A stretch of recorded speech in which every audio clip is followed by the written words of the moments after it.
KPVIDEONEWS, y'all. It's time for what? KPVIDEONEWS, y'all. KPVIDEONEWS, y'all. It's time for what? KPVIDEONEWS. That's right, it's time for KP's Video News, y'all. This is a story I did a little while back about a black jogger that got seriously beat up, man, and arrested down in Texas, you know, while he was jogging, just jogging down the street. So this black jogger, you know, he had his charges dropped against him, and prosecutors dropped all charges Tuesday against the black jogger who was mistaken for a domestic violence suspect in Texas, but then arrested due to ensuing interaction with police officers. MATHIAS, OMETU, 33 years old, had been booked on suspicion of 2 counts of assault on a peace officer following his run-in with the police last week. But then on Tuesday, both of those counts against OMETU were dismissed after reviewing all the evidence as well as considering all the facts and circumstances. I have decided that the just outcome is the dismissal of all charges against Mr. OMETU, and that's the county district attorney Joe Gonzalez said in a prepared statement. While OMETU turned out to be the wrong person, the prosecutor refused to fault officers. In this case, the officers did have a description that led them to believe Mr. OMETU had been the suspect they were seeking. However, Mr. OMETU was not that person and did not have an obligation to identify himself or make a statement. Ultimately, the officers agreed that dismissals in this is in the interest of justice. OMETU, an insurance adjuster, was jogging on August 25th when San Antonio police pulled up on him, believing he matched the description of a man involved in a nearby domestic violence report. And San Antonio police released body cam footage of the officers questioning OMETU, telling him he matched the suspect's description. OMETU is black and was wearing a green shirt like the suspect, but the woman also told police her abusive ex-husband had just a little bit of scruff on his chin. According to the video, OMETU has a pronounced, long, and noticeable beard. I'm not getting to the car. I didn't do anything, OMETU told officers before they tried loading him into the car to take him to the woman for identification. The officer said they had no choice because he matched the description. Yeah, I'm sure I do, OMETU said, seemingly sarcastically. I'm sure I matched the description. A physical struggle between police and OMETU ensued. His officer tried to force him into the vehicle, lasting about 2 minutes. The videotape released goes dark during the altercation, perhaps because the cameras knocked off the officer, but the audio kept recording. Get in the car, quit fighting, one of the officers screamed. You're choking me, OMETU repeatedly said. At one point, it sounded like OMETU screams and moans in agony, coinciding with a buzzing noise. The struggle to get OMETU locked into the car turned out to be unnecessary because police were able to drive the woman to the scene. Her voice couldn't be clearly heard on the body camera, but she appeared to be telling officers OMETU wasn't the man who choked her. That's not him, okay? Not at all. Even in the face, nothing at all. An officer asked. That's for sure 100% not him. The same officer then walked away to tell his colleagues that's not him. Jennifer Rodriguez, who was walking her dog, told the media she saw police approach and handcuff OMETU as the jogger asked, "What did I do?" So he's in handcuffs and they're not telling him what he did wrong, said Rodriguez, who then rushed to get her boyfriend, who worked nearby, and showed up moments later. Both witnesses took cell phone videos of the officers struggling to get OMETU in the back of their vehicle. Despite OMETU's hesitation to sit in the car, Rodriguez and Mass said the handcuffed jogger wasn't fighting back. This is key to the whole thing. He wasn't being aggressive. They were being aggressive. He did not assault them. They assaulted him, choked him, and tased him, and now they're trying to cover their butts. And what's worse is the police chief is backing them up. I think they could have de-escalated the situation. The officers claimed they were kicked by OMETU, leading to his arrest. The jogger's father, Victor OMETU Sr., insisted his son did nothing wrong. If you saw you were being approached by such a force and handcuffed, would you panic? Especially when you know that you had done nothing wrong. And San Antonio Police Chief, in a memo dated Sunday to City Manager Eric Walsh, defended his officers and accused OMETU of escalating the confrontation by refusing to identify himself, although he was under no legal obligation to do so. I have determined that the officers acted. Unfortunately, the situation could have been resolved within minutes with any degree of information sharing with the police officers. So that's the way it works, man. You know, jogging while black, they dropped the charges, man.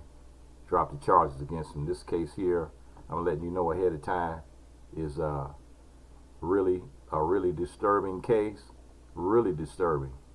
And this case here involves a teen that got chased by a predator, a sex offender, and he left a note behind. If you're reading this, I'm dead.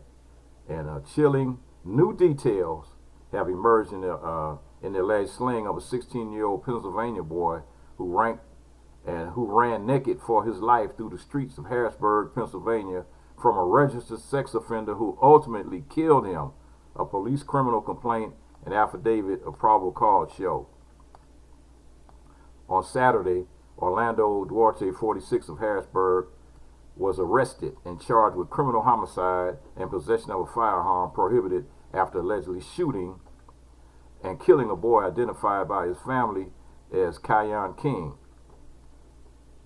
also of Harrisburg. According to the criminal complaint and affidavit of probable cause, several witnesses and residents of 18th and Forester Streets told police they saw King, who was identified as KK, in the affidavit running naked through the neighborhood as he fled.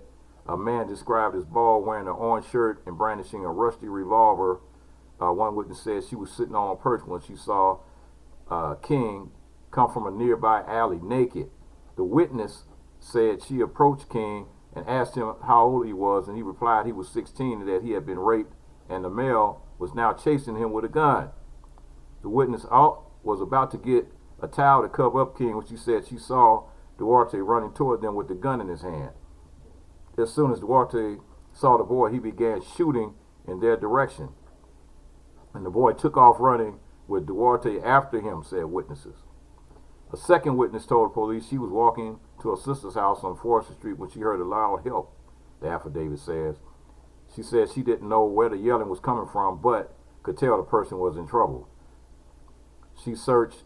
When she reached 1814 Forester, she said she heard a gunshot and saw King lying face up on the ground. King cried help again, but this one was fainter, and King lay defenseless on the ground. The witness said Duarte stood over him and shot him twice in the upper body while he was laying on the ground. And she said Duarte realized that she had seen him allegedly shoot the boy and ran off while she called 911. Authorities have not yet said whether Duarte and King knew each other before Saturday's tragedy, but a third witness told police he had observed KK in Duarte's apartment earlier in the day. A detective said she tried unsuccessfully to interview Duarte, but he stated that all he wanted to say was that he thought KK was 18 years old. Later, police went to Duarte's home and found shell casings on the table next to the bed and 2 letters on the bed, according to the affidavit, written in pink ink. Both letters was a disturbing message. It's KK, if you're reading this, I'm dead, the affidavit said. The letter goes on to say how much he loved everyone, and also found 2 Nike slide sandals on the floor that appeared as though someone had run out of them. And Duarte remains held in the county jail, where he awaits his next court date on September 28th. He has not yet entered a plea. It's unclear whether he has retained an attorney who can speak on his behalf. And according to the affidavit, Duarte was on state parole and had an ankle monitor at the time of his arrest. He is a lifetime registered sex offender, the affidavit states. And in 2012, he was sentenced to 4 to 8 years in prison and 10 years of probation after being convicted of charges including involuntary deviant sexual intercourse with a child and indecent assault of a person less than 13. Guy was a predator, man.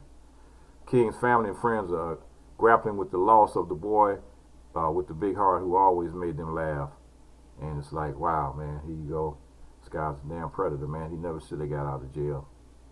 They never should have let him out. Never should have let him out. And this is one of the reasons that, you know, that this story here I'm getting ready to give you. And that's one of the reasons why these guys end up getting out. And it's a judge accused of drinking and having sex in court removed from the bench.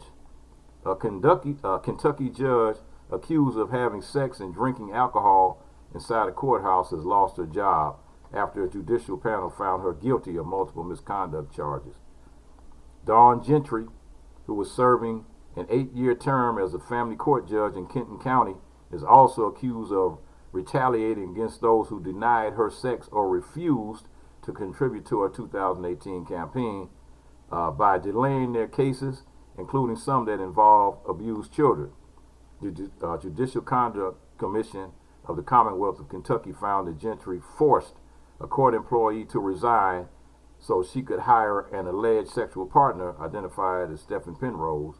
She then engaged in sexual activity with Penrose and one of her secretaries inside a courthouse office during work hours and allowed him to spend his shifts playing his guitar, singing in his office, and drinking alcoholic beverages, the panel wrote in a report.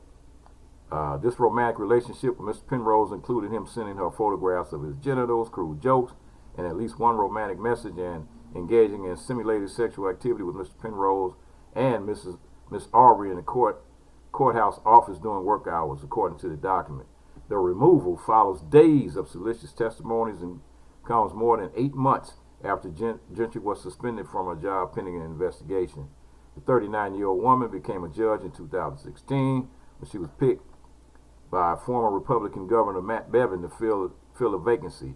The Cincinnati Enquirer reported she then ran for the post 2 years later and was elected for a full term, earning an annual salary of about $137,000 a year. Gentry now has 10 days to appeal the decision, which her attorney has vowed to do, and she should remain doing the work she was elected to do and did well. And so a 5-member commission also found that Gentry coerced members of a panel tasked with representing victims of child abuse to donate money to her campaign and spend time campaign on her behalf.